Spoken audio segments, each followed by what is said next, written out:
Transfer printing involves the transfer of color from one surface, usually paper, to a second surface. The most common method is heat transfer printing, where the design is first printed on paper and then transferred onto a garment or fabric. For cotton, the only widely used commercial process involves printing release paper with pigments for logo printing onto t-shirts and other garments.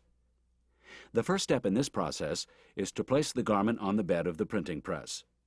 The printed transfer paper is then placed onto the garment and the press is closed, applying both heat and pressure. The heat softens and releases the pigment binder from the paper and adheres the logo to the garment. The release temperature is usually around 375 degrees Fahrenheit or 190 degrees Celsius.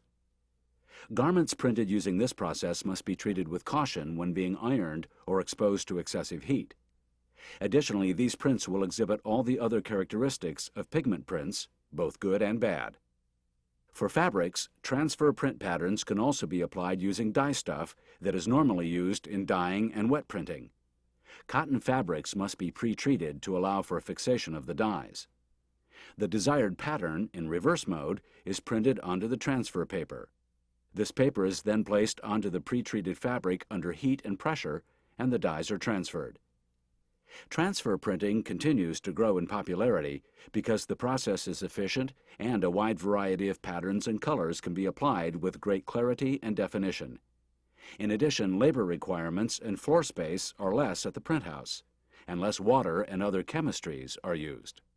However, this system requires longer runs to be profitable since the patterns must be printed onto the paper and rotary printing is normally used.